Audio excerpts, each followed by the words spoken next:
ಎಲ್ಲರಿಗೂ MCQ master ಕ್ವಿಜ್ಗೆ ಸ್ವಾಗತ ಅಂತ ಹೇಳ್ತಾ ಆಗಸ್ಟ್ 10 ಮತ್ತು 11 2026ರ ಇಂಪಾರ್ಟೆಂಟ್ MCQ ಕ್ವಶನ್ಸ್ ನೋಡೋದ. ಮೊದಲನೇ ಪ್ರಶ್ನೆ, ಇತ್ತೀಚೆಗೆ ಭಾರತೀಯ ಕೃಷಿ ಅನುಶೋಧನಾ ಮಂಡಳಿಯು ಯಾವ ತೊಗರಿ ತಳಿಯ ಸಂಪೂರ್ಣ T2T means telomere to telomere genome ಅನ್ನು ಅಭಿವೃದ್ಧಿಪಡಿಸಲಿದೆ? Option A Maruti, option B Asha, option C Bhima, option D ICPL87. ಇನ್ನು ಸರಿಯಾದ ಉತ್ತರ Asha. Option B is the right answer. ಇದ್ರ ಬಗ್ಗೆ ಸಂಪೂರ್ಣ ವಿವರ ನೋಡೋದ. ಭಾರತೀಯ ಕೃಷಿ ಅನುಶೋಧನಾ ಮಂಡಳಿಯು ತೊಗರಿ ಪ್ರಸಿದ್ಧ ತಳಿಯಾದ ಆಶಾ ತಳಿಯ ಭಾರತದ ಮೊದಲ ಸಂಪೂರ್ಣ ಟೆಲಿಮಿಯರ್ ಟು ಟೆಲಿಮಿಯರ್ ಉಲ್ಲೇಖಿತ ಜಿನೋಮ್ ಅನ್ನು ಅಭಿವೃದ್ಧಿಪಡಿಸಿದೆ. ಇದನ್ನು ಸಾಮಾನ್ಯವಾಗಿ ಅರ್ಹರ್ ಅಥವಾ ತುರ್ ಎಂದು ಕರೆಯಲಾಗುತ್ತದೆ. ಇದು ಭಾರತದ ಅತ್ಯಂತ ಪ್ರಮುಖ ದ್ವಿದಳ ಧಾನ್ಯದ ಬೆಳೆಗಳಲ್ಲಿ ಒಂದಾಗಿದೆ ಮತ್ತು ಆಹಾರದಲ್ಲಿ ಪ್ರೋಟೀನ್ನ ಪ್ರಮುಖ ಮೂಲವಾಗಿದೆ. ಇದು ದ್ವಿದಳ ಧಾನ್ಯದ ಬೆಳೆ ಮತ್ತು ಪ್ರೋಟೀನ್ ಭರಿತ ಆಹಾರವಾಗಿದ್ದು, ಭಾರತದಲ್ಲಿ ಇದನ್ನು ಮುಖ್ಯವಾಗಿ ದಾಲ್ ರೂಪದಲ್ಲಿ ಸೇವಿಸಲಾಗುತ್ತದೆ. ಇದು ಪ್ರಧಾನವಾಗಿ ಉಷ್ಣವಲಯದ ಬೆಳೆಯಾಗಿದ್ದು, ಭಾರತದ ಅರೆಶುಷ್ಕ ಪ್ರದೇಶಗಳಲ್ಲಿ ಹೆಚ್ಚಾಗಿ ಬೆಳೆಯಲಾಗುತ್ತದೆ. ಅಗತ್ಯವಿರುವ ಹವಾಮಾನ ಪರಿಸ್ಥಿತಿನ ನೋಡೋದ. ಮಳೆ ಇದಕ್ಕೆ ವಾರ್ಷಿಕ 600 ರಿಂದ 650 ಮಿಲಿಮೀಟರ್ ಮಳೆಯ ಅಗತ್ಯವಿರುತ್ತದೆ. ಜೊತೆಗೆ ಆರಂಭಿಕ 8 ವಾರದವರೆಗೆ ತೇವಾಂಶದ ಬರೆಯ ವಾತಾವರಣ ಹಾಗೂ ಹೂದು ಬಿಡುವ ಮತ್ತು ಕಾಯಿ ಕಟ್ಟುವ ಹಂತದಲ್ಲಿ ಶುಷ್ಕ ವಾತಾವರಣದ ಅಗತ್ಯವಿರುತ್ತದೆ. ಇನ್ನು ತಾಪಮಾನ ಅಂತ ನೋಡೋದಾದ್ರೆ, ಮಳೆಗಾಲದಲ್ಲಿ 26 ರಿಂದ 30 ಡಿಗ್ರಿ ಸೆಲ್ಸಿಯಸ್ ಮತ್ತು ಮಳೆಗಾಲದ ನಂತರ ಅವಧಿಯಲ್ಲಿ 17 ರಿಂದ 22 ಡಿಗ್ರಿ ಸೆಲ್ಸಿಯಸ್ ತಾಪಮಾನದಲ್ಲಿ ಇದನ್ನು ಬೆಳೆಯಬಹುದು. ಇನ್ನು ಮಣ್ಣು ಅಂತ ನೋಡೋದಾದ್ರೆ, ಇದನ್ನು ಎಲ್ಲಾ ರೀತಿಯ ಮಣ್ಣಿನಲ್ಲಿಯೂ ಬೆಳೆಯಬಹುದು. ಅದ್ಯಾವ ಮರಳು ಮಿಶ್ರಿತ ಗೂಡು ಮಣ್ಣು ಅಥವಾ ಗೋಡು ಮಣ್ಣು ಇತರ ಕೃಷಿಗಳಿಗೆ ಅತ್ಯಂತ ಸೂಕ್ತವಾಗಿರುತ್ತದೆ. ಇನ್ನು ಕಾಯಿ ಕಟ್ಟುವ ಹಂತದಲ್ಲಿ ಕಡಿಮೆ ಸೂರ್ಯನ ಬೆಳಕಿಗೆ ಇದು ಬಹಳ ಸೂಕ್ಷ್ಮವಾಗಿರುತ್ತದೆ. ಆದ್ದರಿಂದ ಮಾನ್ಸೂನ್ ಮತ್ತು ಮೋಡ ಕವಿದ ವಾತಾವರಣದಲ್ಲಿ ಹೂ ಬಿಡುವುದರಿಂದ ಕಾಯಿಗಳ ಬೆಳವಣಿಗೆ ಕಳಪೆಯಾಗಿರುತ್ತದೆ. ಇದನ್ನು ಸಾಮಾನ್ಯವಾಗಿ ವಿವಿಧ ರೀತಿಯ ಇತರ ಬೆಳೆಗಳೊಂದಿಗೆ ಮಿಶ್ರ ಬೆಳೆಯಾಗಿ ಬೆಳೆಯಲಾಗುತ್ತದೆ. ಬೇರೆ ಕ್ರಾಪ್ಸ್ ಮಿಕ್ಸಿಂಗ್ ಕೂಡ ಮಿಕ್ಸ್ ಮಾಡಿ ಕೂಡ ಇದನ್ನ ಬೆಳೆಯಬಹುದು. ಇದರ ರೋಗಗಳು ಅಂತ ನೋಡೋದಾದ್ರೆ, ತೊಗರಿಯ ಪ್ರಮುಖ ರೋಗಗಳೆಂದರೆ ಬಾಡುವ ರೋಗ, ಸ್ಟೆರಿಲಿಟಿ ಮೊಸಾಯಿಕ್ ರೋಗ, ಮತ್ತೆ ಫೈಟೋಫೈರಾಯ್ಡ್ ಬ್ರೈಟ್, ಇನ್ನೊಂದು ಆಲ್ಫನೈಟ್ ಬ್ರೈಟ್ ಮತ್ತು ಬೂದಿ ರೋಗ ಇತ್ಯಾದಿಗಳು. ಇನ್ನು ಆರೋಗ್ಯದ ಪ್ರಯೋಜನಗಳು ಅಂತ ನೋಡೋದಾದ್ರೆ, ಇದು ಕಡಿಮೆ ಗ್ಲೈಸೆಮಿಕ್ ಸೂಚಿಯನ್ನು ಮೀನ್ಸ್ ಲೋ ಗ್ಲೈಸೆಮಿಕ್ ಇಂಡೆಕ್ಸ್ ಹೊಂದಿರುತ್ತೆ. ಮತ್ತೆ thiamine, riboflavin, niacin, vitamin B6, folate, vitamin A, calcium, ಸತ್ತು, ಕಬ್ಬಿಣ ಮತ್ತು ಮೆಗ್ನೀಷಿಯಂಗಳಿಂದ ಸಮೃದ್ಧವಾಗಿರುತ್ತೆ ಈ ತೊಗರಿ ಬೆಳೆ. ಇನ್ನು ತೊಗರಿ ಉತ್ಪಾದಿಸುವ ಪ್ರಮುಖ ರಾಜ್ಯಗಳು ಯಾವ್ಯಾವು ಅಂತ ನೋಡೋದಾದ್ರೆ, ಉತ್ತರ ಪ್ರದೇಶ, ಮಧ್ಯಪ್ರದೇಶ, ಮತ್ತೆ ಪಶ್ಚಿಮ ಬಂಗಾಳ, ಬಿಹಾರ ಮತ್ತೆ ಜಾರ್ಖಂಡ್. ಇದು 5 ರಾಜ್ಯಗಳಲ್ಲಿ ಪ್ರಮುಖ ಉತ್ಪಾದನೆ ತೊಗರಿ ಬೆಳೆಯ ಉತ್ಪಾದನೆ ಜಾಸ್ತಿ ಇರುತ್ತೆ, ಪ್ರೊಡಕ್ಷನ್ಸ್. ಮುಂದಿನ ಪ್ರಶ್ನೆ, ಜಾಗತಿಕ ಅಕ್ಕಿ ವ್ಯಾಪಾರ ನಾಯಕರನ್ನು ಒಟ್ಟುಗೂಡಿಸುವ ಭಾರತ್ ಇಂಟರ್ನ್ಯಾಷನಲ್ ರೈಸ್ ಕಾನ್ಫರೆನ್ಸ್ 2026ರ ಸಮ್ಮೇಳನವು ಎಲ್ಲಿ ನಡೆಯಲಿದೆ? Option A Mumbai, option B Hyderabad, option C ಹೊಸದೆಹಲಿ, ಆಪ್ಷನ್ ಡಿ ಬೆಂಗಳೂರು. ಸರಿಯಾದ ಉತ್ತರ ಹೊಸದೆಹಲಿ ಭಾರತ ಮಂಟಪ.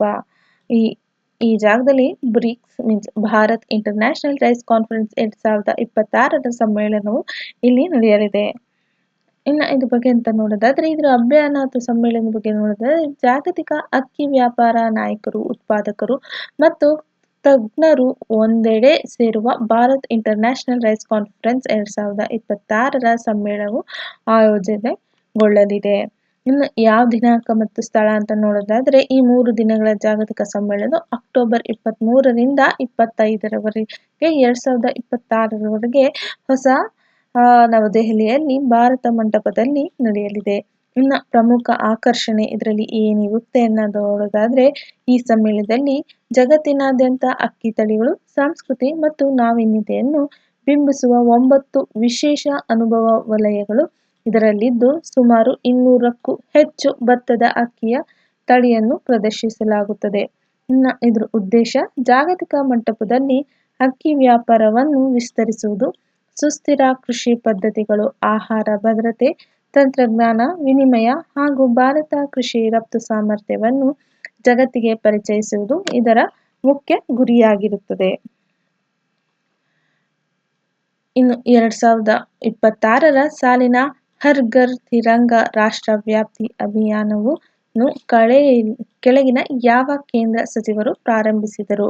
Option A Amit Shah, option B Gajendra Singh Shekhawat, option C S Jaishankar, option D Rajnath Singh. ಸರಿಯಾದ ಉತ್ತರ Gajendra Singh Shekhawat. Option B is the right answer. ಇದರ ಬಗ್ಗೆ ಹರ್ ಘರ್ ತಿರಂಗ ಬಗ್ಗೆ ನೋಡೋದಾದ್ರೆ ಈ ಅಭಿಯಾನದ ಪ್ರಾರಂಭ ಕೇಂದ್ರ ಸಂಸ್ಕೃತಿ ಮತ್ತು ಪ್ರವಾಸೋದ್ಯಮ ಸಚಿವರಾದ ಗಜೇಂದ್ರ ಸಿಂಗ್ ಶೇಖಾವತ್ ಅವರು ಹರ್ ಘರ್ ತಿರಂಗ 2026ರ ರಾಷ್ಟ್ರವ್ಯಾಪಿ ಅಭಿಯಾನಕ್ಕೆ ಚಾಲನೆ ನೀಡಿದ್ದಾರೆ. ದಿನಾಂಕಗಳು ಅಂತ ನೋಡೋದಾದ್ರೆ ಈ ಅಭಿವೃದ್ಧಿಯು ಪ್ರತಿ ವರ್ಷದಂತೆ ಸಾಂಸ್ಕೃತಿಕ ದಿನಾಚರಣೆಯ ಹಿನ್ನೆಲೆಯಲ್ಲಿ ಆಗಸ್ಟ್ 9ರಿಂದ ಆಗಸ್ಟ್ 17ರವರೆಗೆ 2026ರವರೆಗೆ ದೇಶಾದ್ಯಂತ ಅತ್ಯಂತ ಯಶಸ್ವಿಯಾಗಿ ಆಚರಿಸಲ್ಪಟ್ಟಿತು. ಇದರ ವಿಶೇಷತೆ ಏನು ಅಂತ ನೋಡೋದಾದ್ರೆ ಈ ವರ್ಷದ ಅಭಿಯಾನವು ಭಾರತದ ರಾಷ್ಟ್ರೀಯ ಗೀತೆ ವಂದೇ ಮಾತರಂನ 150ನೇ ವರ್ಷಾಚರಣೆಯ ಸಂಭ್ರಮದೊಂದಿಗೆ ಸೇರಿ ಬಂದಿರುವುದು ಇದರ ವಿಶೇಷದ ಮಹತ್ವವಾಗಿದೆ. ಇನ್ನು ಇದ್ರ ಉದ್ದೇಶ ಅಂತ ನೋಡೋದಾದ್ರೆ ದೇಶದ ಪ್ರತಿಯೊಬ್ಬ ನಾಗರಿಕರಲ್ಲಿ ರಾಷ್ಟ್ರಾಭಿಮಾನ, ದೇಶಭಕ್ತಿ ಮತ್ತು ರಾಷ್ಟ್ರೀಯ ಐಕ್ಯತೆಯನ್ನು ಮೂಡಿಸುವುದು ಹಾಗೂ ಪ್ರತಿಯೊಬ್ಬರ ಮನೆಯಲ್ಲಿಯೂ ರಾಷ್ಟ್ರಧ್ವಜವನ್ನು ಹಾರಿಸುವಂತ ಜಾಗೃತಿ ಮೂಡಿಸುವುದು ಈ ಅಭಿಯಾನದ ಮುಖ್ಯ ಗುರಿಯಾಗಿರುತ್ತದೆ. ಇನ್ನ ಮುಂದಿನ ಪ್ರಶ್ನೆ, ಇತ್ತೀಚೆಗೆ ಸುದ್ದಿಯಲ್ಲಿದ್ದ ಹಿಪ್ಪೋಕಾಂಪಸ್ ಅಮದಾವಿಸೆಂಟೆ ಯಾವ ಜೀವಿಗಿಂತ ಹೊಸದಾಗಿ ಪತ್ತೆಯಾದ ಪ್ರಭೇದವಾಗಿದೆ? ಆಪ್ಷನ್ಸ್: ಆಪ್ಷನ್ ಎ ಟರ್ಟಲ್ ಆಮೆ, ಆಪ್ಷನ್ ಬಿ ಸಮುದ್ರ ಕುದುರೆ ಸೀ ಹಾರ್ಸ್, ಆಪ್ಷನ್ ಸಿ ಹವಳ, ಆಪ್ಷನ್ ಡಿ ಡಾಲ್ಫಿನ್. ಈ ಹಿಪ್ಪೋಕಾಂಪಸ್ ಅಮದಾವಿಸೆಂಟೆ ಯಾವ ಜಾತಿ, ಯಾವ ಹೊಸದಾಗಿ ಜೀವಿಗಿಂತ ಯಾವ ಜೀವಿಗೆ ಸೇರುತ್ತೆ, ಯಾವ ಕ್ಯಾಟಗರಿ ಸೇರುತ್ತೆ, ಸಮುದ್ರ ಜೀವಿಗೆ ಸೇರುತ್ತೆ ಅಂತ ಕೇಳ್ತಿದ್ದಾರೆ. ಆಪ್ಷನ್ಸ್ ಯಾವುದು ಅಂತ ನೋಡೋದಾದ್ರೆ ಸಮುದ್ರ ಕುದುರೆ. Option B is the right answer. C horse is the right answer. ಇನ್ನು ಇದ್ರ ಬಗ್ಗೆ ನೋಡೋದಾದ್ರೆ ವೈಜ್ಞಾನಿಕ ಅಧ್ಯಯನಗಳು ಇತ್ತೀಚೆಗೆ ಹಿಪ್ಪೋಕ್ಯಾಂಪಸ್ ಅಮಂಡಾವಿಸೆಂಟೆ ಎಂಬ ಹೊಸ ಜಾತಿಯ ಸಮುದ್ರ ಕುದುರೆಯನ್ನು ಗುರುತಿಸಿವೆ. ಇದನ್ನು ಹಿಂದೆ ತಪ್ಪಾಗಿ ಹಿಪ್ಪೋಕ್ಯಾಂಪಸ್ ಹಿಸ್ಟ್ರಿಕ್ಸ್ ಎಂದು ಗುರುತಿಸಲಾಗಿತ್ತು. ಬಟ್ ಈಗ ಅದು ಹಿಪ್ಪೋಕ್ಯಾಂಪಸ್ ಅಮಂಡಾವಿಸೆಂಟೆ ಅಂತ ರಿನೇಮ್ ಆಗಿದೆ. ಹೊಸ ಅಧ್ಯಯನದ ಮೂಲಕ ತಿಳಿದು ಬಂದಿದೆ. ಇನ್ನು ಇದರ ಬಗ್ಗೆ ನೋಡೋದಾದ್ರೆ ಇದು ಸಮುದ್ರ ಕುದುರೆಯ ಒಂದು ಹೊಸ ಜಾತಿಯಾಗಿದೆ. ಇದನ್ನು ಕೇರಳ ನೈಋತ್ಯ ಕರಾವಳಿಯಲ್ಲಿ ದಾಖಲಿಸಲಾಗಿದೆ. ಈ ಆವಿಷ್ಕಾರದೊಂದಿಗೆ ಕೇರಳ ಕರಾವಳಿಯಲ್ಲಿ ಪತ್ತೆಯಾದ ಸಮುದ್ರ ಕುದುರೆ ಜಾತಿಯ ಒಟ್ಟು ಸಂಖ್ಯೆ 5ಕ್ಕೆ ಏರಿದೆ. ಮತ್ತೆ ಸೀ ಹಾರ್ಸ್ ಅಂದರೆ ಏನು? A sea horse is a marine fish belonging to the genus Hippocampus and related to pipe fishes. There are at least 50 species of sea horse. In distribution ಅಂತ ನೋಡೋದಾದ್ರೆ they are found in temperate and tropical waters around the world. ಇದೊಂದು marine fish ಆಗಿರುತ್ತೆ. ಮತ್ತೆ hippocampus ಅನ್ನ ಜೀನ್ಸ್ಗೆ ಸೇರಲಾಗುತ್ತೆ. ಇದರಲ್ಲಿ 50 spacious of sea horse ಇದೆ already. ಇದು ಎಲ್ಲೆಲ್ಲಿ ಕಂಡು ಬರುತ್ತೆ, ಎಲ್ಲೆಲ್ಲಿ ಡಿಸ್ಟ್ರಿಬ್ಯೂಟ್ ಆಗಿರುತ್ತೆ ಅಂದ್ರೆ ಟ್ರಾಪಿಕಲ್ ವಾಟರ್ಸ್ ಎಲ್ಲೆಲ್ಲಿ ಇರುತ್ತೆ ಅಲ್ಲೆಲ್ಲ ಇಡೀ ಜಗತ್ತಿನ ಮೂಲಕ ಇಲ್ಲಿ ಡಿಸ್ಟ್ರಿಬ್ಯೂಟ್ ಆಗಿರುತ್ತೆ. ಇನ್ನು ಮುಂದಿನ ಪ್ರಶ್ನೆ, ಇತ್ತೀಚೆಗೆ ಭಾರತದೊಂದಿಗೆ ಆದ್ಯತೆ ವ್ಯಾಪಾರ ಒಪ್ಪಂದಕ್ಕಾಗಿ ಚರ್ಚೆಗಳನ್ನು ಪುನರಾರಂಭಿಸುವ 5 ಸದಸ್ಯ ರಾಷ್ಟ್ರಗಳ ಒಕ್ಕೂಟದಲ್ಲಿ ಕೆಳಗಿನ ಯಾವ ದೇಶವು ಸೇರಿದೆ? Option A Kenya, option B Lesotho, option C Nigeria, option D Ghana. ಸರಿಯಾದ ಉತ್ತರ Lesotho. Option B is the right answer. ಇನ್ನು ಇದ್ರ ಬಗ್ಗೆ ನೋಡೋದಾದ್ರೆ ಇತ್ತೀಚೆಗೆ ನವದೆಹಲಿಯಲ್ಲಿ ಭಾರತದ ನಡೆದ ಭಾರತ ಲೆಸೊಥೊ ಜಂಟಿ ದ್ವಿಪಕ್ಷೀಯ ಸಹಕಾರ ಆಯೋಗದ 6ನೇ ಸಭೆಯಲ್ಲಿ ಭಾರತ ಮತ್ತು ಲೆಸೊಥೊ ತಮ್ಮ ದ್ವಿಪಕ್ಷೀಯ ಸಂಬಂಧದ ಸಮಗ್ರ ಸ್ವರೂಪವನ್ನು ಪರಿಶೀಲಿಸುವುದು. ಇನ್ನು ಲೆಸೊಥೊ ಬಗ್ಗೆ ತಿಳ್ಕೊಳ್ಳೋದಾದ್ರೆ, ಇದು ದಕ್ಷಿಣ ಆಫ್ರಿಕಾದ ಭೂಪ್ರದೇಶಗಳಿಗೆ ಸಂಪೂರ್ಣವಾಗಿ ಸುತ್ತುವರಿಯುವ ರಾಷ್ಟ್ರವಾಗಿದೆ. ಇನ್ನು ರಾಜಧಾನಿ ಕ್ಯಾಪಿಟಲ್ ಸಿಟಿ ಯಾವುದು ಅಂದ್ರೆ ಮೆಸೆರೋ. ಇನ್ನು ಭೌಗೋಳಿಕ ಲಕ್ಷಣಗಳು ಇದ್ರದ್ದು ನೋಡೋದಾದ್ರೆ, ಇದರ ಹವಾಮಾನ ಪರ್ವತಮಯವಾಗಿರುವ ಲೆಸೊಥೊ ಸಮಶೀತೋಷ್ಣ ಹವಾಮಾನವನ್ನು ಹೊಂದಿದೆ. ಇದು ದಕ್ಷಿಣ ಆಫ್ರಿಕಾದ ಪ್ರಸ್ಥಭೂಮಿಯಲ್ಲಿದೆ ಮತ್ತು ಸಮುದ್ರ ಮಟ್ಟದಿಂದ 1400 ರಿಂದ 1480 ಮೀಟರ್ ಎತ್ತರದಲ್ಲಿದೆ. ಈ ಭೌಗೋಳಿಕ ಸ್ಥಾನದಿಂದ ಇದು ಹಿಂದೂ ಮಹಾಸಾಗರ ಮತ್ತು ಅಟ್ಲಾಂಟಿಕ್ ಮಹಾಸಾಗರಗಳೆರಡರ ಪ್ರಭಾವಕ್ಕೂ ಒಳಗಾಗುತ್ತದೆ ಹಾಗೂ ತಾಪಮಾನದಲ್ಲಿ ವ್ಯತ್ಯಾಸಗಳನ್ನು ಕಾಣಬಹುದು. ಪರ್ವತಗಳು ಅಂತ ನೋಡೋದಾದ್ರೆ, ಡ್ರಾಕೆನ್ಸ್ಬರ್ಗ್ ಶ್ರೇಣಿ ಮತ್ತು ಮೆಲ್ಲೊಟಿ ಶ್ರೇಣಿಗಳು ಸಂಪೂರ್ಣವಾಗಿ ಸಮುದ್ರ ಮಟ್ಟದಿಂದ 1400 ಮೀಟರ್ಗಿಂತಲೂ ಹೆಚ್ಚಿನ ಎತ್ತರದಲ್ಲಿ ನೆಲೆಗೊಂಡಿರುವ ವಿಶ್ವದ ಏಕೈಕ ಸ್ವತಂತ್ರ ರಾಷ್ಟ್ರ ಇದಾಗಿದೆ. ಇನ್ನು ಅತ್ಯುನ್ನತ ಸ್ಥಳ ಅಂತ ನೋಡೋದಾದ್ರೆ ತಬಾನೆಕ್ಲೆ ಮ್ಯಾನ್ಯಾ, ಇದು ಅತ್ಯುತ್ತಮ ಸ್ಥಳವಾಗಿರುತ್ತೆ. ಇನ್ನು ನದಿಗಳು ಅಂತ ನೋಡೋದಾದ್ರೆ, ಸುಮಾರು 2100 ಕಿಲೋಮೀಟರ್ ಉದ್ದವಿರುವ ಆರೆಂಜ್ ನದಿ ಆಫ್ರಿಕಾದ ಅತಿ ಉದ್ದದ ನದಿಗಳಲ್ಲಿ ಒಂದಾಗಿದೆ. ಇದು ಲೆಸೊಥೊದ ಎತ್ತರದ ಪ್ರದೇಶದಲ್ಲಿ ಸಿಂಕ್ವು ನದಿಯಾಗಿ ಉಗಮಿಸುತ್ತದೆ. ಮುಂದಿನ ಪ್ರಶ್ನೆ, ಇತ್ತೀಚೆಗೆ ಘೋಷಿಸಲಾದ ಜೀವನ್ ರಕ್ಷಾ ಪದಕ ಸರಣಿ ಪ್ರಶಸ್ತಿಗಳು ಎಷ್ಟು ವಿಭಾಗದಲ್ಲಿ ನೀಡಲಾಗುತ್ತದೆ? ಆಪ್ಷನ್ ಎ 2 ವಿಭಾಗ, ಆಪ್ಷನ್ ಬಿ 3 ವಿಭಾಗ, ಆಪ್ಷನ್ ಸಿ 4 ವಿಭಾಗ, ಆಪ್ಷನ್ ಡಿ 5 ವಿಭಾಗ. ಸರಿಯಾದ ಉತ್ತರ ಆಪ್ಷನ್ ಬಿ 3 ವಿಭಾಗ. ಜೀವನ್ ರಕ್ಷಾ ಪದಕ ಬಗ್ಗೆ ತಿಳ್ಕೊಳ್ಳೋದ, ಇನ್ನು ಹೆಚ್ಚು ವಿವರಗಳನ್ನು ತಿಳ್ಕೊಳ್ಳೋದ. ಇತ್ತೀಚೆಗೆ ಸಿರ್ಸ್ಕರ ಸುರಂಗ ರಕ್ಷಣಾ ಕಾರ್ಯಾಚರಣೆಯ ಸಂದರ್ಭದಲ್ಲಿ ತೋರಿದ ಅಸಾಧಾರಣ ಧೈರ್ಯ ಮತ್ತು ನಿಸ್ವಾರ್ಥ ಸೇವೆಯನ್ನು ಪರಿಗಣಿಸಿ ಕೇಂದ್ರ ರಸ್ತೆ ಸಾರಿಗೆ ಮತ್ತು ಹೆದ್ದಾರಿ ಸಚಿವರು 12 ರ್ಯಾಟ್ಮೈನ್ಗಳಿಗೆ ಸರ್ವೋತ್ತಮ ಜೀವನ್ ರಕ್ಷಾ ಪದಕವನ್ನು ಪ್ರದಾನ ಮಾಡಿದ್ದರು. ಜೀವನ್ ರಕ್ಷಾ ಪದಕದ ಬಗ್ಗೆ ಕುರಿತು ನೋಡೋದ, ನೀರಿನಲ್ಲಿ ಮುಳುಗುವಿಕೆ, ಅಗ್ನಿ ವಿದ್ಯುತ್ ಅಪಘಾತ, ಭೂಕುಸಿತದಂತಹ ನೈಸರ್ಗಿಕ ವಿಕೋಪಗಳು, ಪ್ರಾಣಿಗಳ ದಾಳಿ ಮತ್ತು ಗಣಿಗಳಲ್ಲಿನ ರಕ್ಷಣಾ ಕಾರ್ಯಾಚರಣೆಗಳಂತಹ ಸಂದರ್ಭದಲ್ಲಿ ಜೀವ ರಕ್ಷಿಸುವ ಪ್ರಯತ್ನಗಳನ್ನು ಮಾಡುವ ವ್ಯಕ್ತಿಗಳಿಗೆ ಇದನ್ನು ನೀಡಲಾಗುತ್ತದೆ. ಜೀವನ್ ರಕ್ಷಾ ಪದಕ ಸರಣಿಯು 3 ವರ್ಗಗಳನ್ನು ಒಳಗೊಂಡಿದೆ.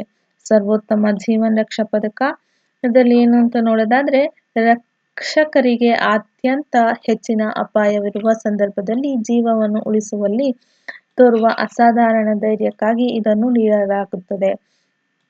ಎರಡನೇದು ಉತ್ತಮ ಜೀವನ್ ರಕ್ಷಾ ಪದಕ. ಇದು ಹೆಚ್ಚಿನ ಅಪಾಯವಿರುವ ಪರಿಸ್ಥಿತಿಗಳಲ್ಲಿ ಜೀವವನ್ನು ಉಳಿಸಲು ತೋರುವ ಧೈರ್ಯ ಮತ್ತು ತ್ವರಿತ ಪ್ರತಿಕ್ರಿಯೆಗಾಗಿ ಇದನ್ನು ನೀಡಲಾಗುತ್ತದೆ. ಇನ್ನು ಜೀವನ್ ರಕ್ಷಾ ಪದಕ ಅಂತ ನೋಡೋದಾದ್ರೆ, ಜೀವ ರಕ್ಷಿಸುವ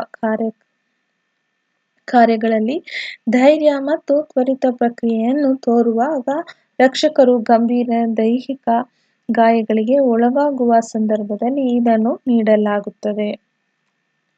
ಜೀವನ್ ರಕ್ಷಾ ಪದಕಕ್ಕೆ ಅರ್ಹತೆ ಅಂತ ನೋಡೋದಾದ್ರೆ, ಈ ಪ್ರಶಸ್ತಿಗಳಲ್ಲಿ ಜೀವನದ ವಿವಿಧೆಡೆ ಕ್ಷೇತ್ರಗಳ ವ್ಯಕ್ತಿಗಳಿಗೆ ಮುಕ್ತವಾಗಿರುತ್ತವೆ.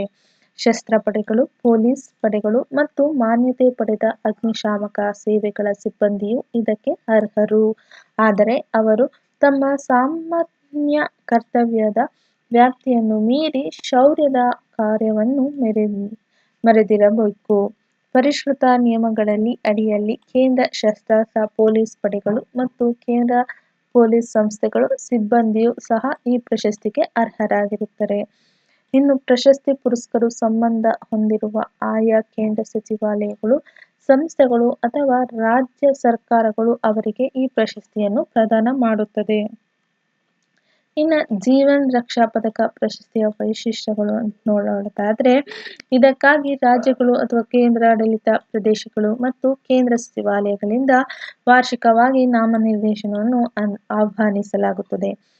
ಸಹಾಯ ಕಾರ್ಯ ನಡೆದ ದಿನಾಂಕದಿಂದ 2 ಕ್ಯಾಲೆಂಡರ್ ವರ್ಷಗಳ ಅವಧಿಯೊಳಗೆ ಪ್ರಶಸ್ತಿಗಾಗಿ ಶಿಫಾರಸನ್ನು ಪ್ರಶಸ್ತಿ ಸೀಮಿತವಾಗಿಯೂ ಪರಿಗಣಿಸುತ್ತದೆ. ಭಾರತದ ಪ್ರಧಾನಮಂತ್ರಿ ಮತ್ತು ರಾಷ್ಟ್ರಪತಿಗಳಿಗೂ ಇದಕ್ಕೆ ಅಂತಿಮ ಅನುಮೋದನೆಯನ್ನು ನೀಡುತ್ತಾರೆ. ಈ ಪ್ರಶಸ್ತಿಯು ಪದಕ, ಪ್ರಮಾಣ ಪತ್ರ ಮತ್ತು 1 ಬಾರಿಯ ನಗದು ಭತ್ಯೆಯನ್ನು ಒಳಗೊಂಡಿರುತ್ತದೆ. ಸರ್ವೋತ್ತಮ ಜೀವನ್ ರಕ್ಷಾ ಪದಕಕ್ಕೆ 2 ಲಕ್ಷ, ಉತ್ತಮ ಜೀವನ್ ರಕ್ಷಾ ಪದಕಕ್ಕೆ 1.5 ಲಕ್ಷ ಮತ್ತು ಜೀವನ್ ರಕ್ಷಾ ಪದಕಕ್ಕೆ 1 ಲಕ್ಷ ಸೀಮಿತವಾಗಿರುತ್ತದೆ. ಮುಂದಿನ ಪ್ರಶ್ನೆ, ಲಲಿತ ಕಲಾ ಅಕಾಡೆಮಿಯನ್ನು ಅಧಿಕೃತವಾಗಿ ಯಾವ ವರ್ಷದಲ್ಲಿ ಸ್ಥಾಪಿಸಲು ಅಥವಾ ಉದ್ಘಾಟಿಸಲಾಯಿತು? Option A 1947, option B 1957, option C 1954, option D 1970. ಸರಿಯಾದ ಉತ್ತರ 1954. Option C is the right answer. ಬಗ್ಗೆ ನೋಡೋದಾದ್ರೆ, ಇತ್ತೀಚೆಗೆ ಲಲಿತಕಲಾ ಅಕಾಡೆಮಿ ನಡೆಯಲು ನವದೆಹಲಿಯ ರವೀಂದ್ರ ಭವನದಲ್ಲಿ ತನ್ನ 72ನೇ ಸ್ಥಾಪನಾ ದಿನವನ್ನು ಆಚರಿಸಿತು. ಇನ್ನು ಇದ್ರ ಬಗ್ಗೆ ನೋಡೋದಾದ್ರೆ, ಲಲಿತಕಲಾ ಅಕಾಡೆಮಿ ಬಗ್ಗೆ ನೋಡೋದಂದ್ರೆ, ಇದನ್ನು 1954ರ ಆಗಸ್ಟ್ 5ರಂದು ಅಂದಿನ ಶಿಕ್ಷಣ ಸಚಿವರಾದ ಮೌಲಾನಾ ಅಬುಲ್ ಕಲಾಂ ಆಜಾದ್ ಅವರು ಉದ್ಘಾಟಿಸಿದರು. 1860ರ ಸಂಘಗಳ ನೋಂದಣಿ ಕಾಯ್ದೆಯಡಿ 1957ರಲ್ಲಿ ಈ ಅಕಾಡೆಮಿಗೆ ಶಾಸನಬದ್ಧ ಪ್ರಾಧಿಕಾರ ಸ್ಥಾನಮಾನವನ್ನು ನೀಡಲಾಯಿತು. ಇನ್ನು ಪ್ರಧಾನ ಕಚೇರಿ ಅಂತ ನೋಡೋದಾದ್ರೆ, ಇದೆಲ್ಲಿರೋದು ಅಂದ್ರೆ ನವದೆಹಲಿ. ಪ್ರಾದೇಶಿಕ ಕೇಂದ್ರಗಳು ಇದು ಚೆನ್ನೈ, ಲಕ್ನೋ, ಕೋಲ್ಕತ್ತಾ, ಭುವನೇಶ್ವರ ಮತ್ತು ಗರ್ಹಿಮ್ ಅಲ್ಲಿ ಪ್ರಾದೇಶಿಕ ಕೇಂದ್ರಗಳನ್ನು ಹೊಂದಿದೆ. ಆಡಳಿತ ಇದು ತನ್ನ ಸಾಮಾನ್ಯ ಮಂಡಳಿ, ಕಾರ್ಯಕಾರಿ ಮಂಡಳಿ ಮತ್ತು ಇತರ ಸಮಿತಿಗಳ ಮೂಲಕ ಕಾರ್ಯನಿರ್ವಹಣೆ ಇರುತ್ತದೆ. ಇನ್ನು ನೋಡಲ್ ಸಚಿವಾಲಯ ಸಂಸ್ಕೃತಿ ಸಚಿವಾಲಯ. ಲಲಿತಕಲಾ ಅಕಾಡೆಮಿಯ ಕಾರ್ಯಗಳೆಂದು ನೋಡೋದ, ಮೊದಲನೇದು ರಾಷ್ಟ್ರೀಯ ಮತ್ತು ಅಂತಾರಾಷ್ಟ್ರೀಯ ಪ್ರದರ್ಶನಗಳು, ಕಲಾವಿದರ ಶಿಬಿರಗಳು, ಕಾರ್ಯಾಗಾರಗಳು, ವಿದ್ಯಾರ್ಥಿ ವೇತನಗಳು, ಪ್ರಕಟಣೆಗಳು, ದಾಖಲೀಕರಣ, ಸಂಶೋಧನಾ ಉಪಕ್ರಮಗಳು ಮತ್ತು ಸಹಯೋಗದ ಸಾಂಸ್ಕೃತಿಕ ಕಾರ್ಯಕ್ರಮಗಳ ಮೂಲಕ ಭಾರತದಲ್ಲಿ ದೃಶ್ಯ ಕಲೆಗಳನ್ನು ಉತ್ತೇಜಿಸುವ ಮತ್ತು ಘೋಷಿಸುವಲ್ಲಿ ಇದು ಮುಂಚೂಣಿಯಲ್ಲಿದೆ. ಭಾರತದ ಸಮಕಾಲೀನ ಆಧುನಿಕ ಜನಪದ ಮತ್ತು ಬುಡಕಟ್ಟು ಕಲೆಗಳ ಚೈತನ್ಯ ಸಂಕೀರ್ಣತೆ ಮತ್ತು ವಿಕಸನಗೊಳ್ಳುವ ಸ್ವರೂಪಗಳನ್ನು ಪ್ರತಿಬಿಂಬಿಸುವ ಅತ್ಯುನ್ನತ ದರ್ಜೆಯ ಕಲಾಕೃತಿಗಳ ಶಾಶ್ವತ ಸಂಗ್ರಹವನ್ನು ಇದು ಸಂರಕ್ಷಿಸುತ್ತದೆ ಮತ್ತು ದಾಖಲಿಸುತ್ತದೆ. ಸಾಂಸ್ಕೃತಿಕ ಒಪ್ಪಂದಗಳು ಮತ್ತು ಸಾಂಸ್ಕೃತಿಕ ವಿನಿಮಯ ಕಾರ್ಯಕ್ರಮಗಳ ಮೂಲಕ ಪ್ರಪಂಚದ ವಿವಿಧ ದೇಶಗಳಲ್ಲಿ ಭಾರತದ ದೃಶ್ಯ ಕಲೆಗಳಲ್ಲಿ ಇದು ಉತ್ತೇಜಿಸುತ್ತದೆ. ರಾಷ್ಟ್ರೀಯ ಕಲಾ ಪ್ರದರ್ಶನವು ಲಲಿತ ಕಲಾ ಅಕಾಡೆಮಿಯ ಅತ್ಯಂತ ಪ್ರತಿಷ್ಠಿತ ವಾರ್ಷಿಕ ಕಾರ್ಯಕ್ರಮವಾಗಿದೆ. ಇದು ಕಲಾವಿದರಿಗೆ ಪ್ರಮುಖ ವೇದಿಕೆಯನ್ನು ಒದಗಿಸುವುದು ಮುಂದುವರೆಸಿದೆ ಮತ್ತು ಭಾರತದ ದೃಶ್ಯ ಕಲಾ ಪರಿಸರ ವ್ಯವಸ್ಥೆಯನ್ನು ಬಲಪಡಿಸಲು ಬದ್ಧವಾಗಿದೆ. ಮುಂದಿನ ಪ್ರಶ್ನೆ, ಇತ್ತೀಚೆಗೆ ಭಾರತದ ಪ್ರಥಮ ಉದ್ಯಮ ಶಿಕ್ಷಣ ಪರಮಾಣು ತಂತ್ರಜ್ಞಾನ ತರಬೇತಿ ಕಾರ್ಯಕ್ರಮದ ಅನುಜ್ಞಾನನ್ನು ಯಾವ ಸಂಸ್ಥೆಯು ಸಹಯೋಗದೊಂದಿಗೆ ಪ್ರಾರಂಭಿಸಿದೆ? Option A IIT Madras, option B IIT Bombay, option C IIT Hyderabad, option D IIT Delhi. ಸರಿಯಾದ ಉತ್ತರ IIT Hyderabad. Option C is the right answer. ಇದ್ರ ಬಗ್ಗೆ ನೋಡೋದಾದ್ರೆ, ಭಾರತೀಯ ತಂತ್ರಜ್ಞಾನ ಸಂಸ್ಥೆ ಹೈದರಾಬಾದ್ ಮತ್ತು ಕ್ರೀಮ್ಸ್ ಎನರ್ಜಿ ಎಕ್ಸ್ಪರ್ಟ್ಸ್ ಜಂಟಿಯಾಗಿ ಭಾರತದ ಪ್ರಥಮ ಉದ್ಯಮ ಶಿಕ್ಷಣ ಪರಮಾಣು ತಂತ್ರಜ್ಞಾನ ಕಾರ್ಯಕ್ರಮವಾದ ಅನುಜ್ಞಾನನ್ನು ಆಗಸ್ಟ್ 2026ರಲ್ಲಿ ಅಧಿಕೃತವಾಗಿ ಆರಂಭಿಸಿದೆ. ಕಾರ್ಯಕ್ರಮದ ಸ್ವರೂಪ: ಇದು 3 ತಿಂಗಳ ಸಂಪೂರ್ಣ ವಸತಿಯುತ ತರಬೇತಿ ಕಾರ್ಯಕ್ರಮವಾಗಿದ್ದು, ಸಿವಿಲ್ ಪರಮಾಣು ಇಂಧನ ಕ್ಷೇತ್ರಕ್ಕೆ ಬೇಕಾಗುವ ನುರಿತ ವೃತ್ತಿಪರರನ್ನು ಸಿದ್ಧಪಡಿಸುವ ಗುರಿ ಹೊಂದಿದೆ. ಇನ್ನು ಪ್ರಮುಖ ವಿಷಯಗಳು: ರಿಯಾಕ್ಟರ್ ಭೌತಶಾಸ್ತ್ರ, means reactor physics, thermal hydraulics, ಸಣ್ಣ ಮಾಡ್ಯುಲರ್ ರಿಯಾಕ್ಟರ್ಗಳು, ವಿಕಿರಣ ಸುರಕ್ಷತೆ ಮತ್ತು ಪರಮಾಣು ನಿಯಂತ್ರಣ ಮಂಡಳಿಯ ನಿಯಮಗಳಿಗೆ ಅನುಗುಣವಾಗಿ ತರಬೇತಿ ನೀಡಲಾಗುತ್ತದೆ. ಭಾರತವು ತನ್ನ ಪರಮಾಣು ವಿದ್ಯುತ್ ಉತ್ಪಾದನಾ ಸಾಮರ್ಥ್ಯವನ್ನು ಹೆಚ್ಚಿಸಿಕೊಳ್ಳುತ್ತಿರುವ ಹಿನ್ನೆಲೆಯಲ್ಲಿ ಇಂಜಿನಿಯರುಗಳು ಮತ್ತು ಉದ್ಯಮದ ವೃತ್ತಿಪರರಿಗೆ ಪ್ರಾಯೋಗಿಕ ಮತ್ತು ಶೈಕ್ಷಣಿಕ ಜ್ಞಾನವನ್ನು ಒದಗಿಸುವುದು ಇದರ ಮುಖ್ಯ ಉದ್ದೇಶವಾಗಿದೆ. ಎಲ್ಲರಿಗೂ ಥ್ಯಾಂಕ್ ಯು ಅಂತ ಹೇಳ್ತಾ ಮುಂದಿನ ವಿಡಿಯೋದಲ್ಲಿ ಭೇಟಿಯಾಗೋದ. ಅಲ್ಲಿವರೆಗೂ ಲೈಕ್, ಸಬ್ಸ್ಕ್ರೈಬ್ ಮತ್ತು ಶೇರ್ ಕೊಡಿ ಮತ್ತು ಪೂರ್ತಿ ವಿಡಿಯೋನ ನೋಡಿ ಅಂತ ಹೇಳ್ತೀನಿ. Thank you.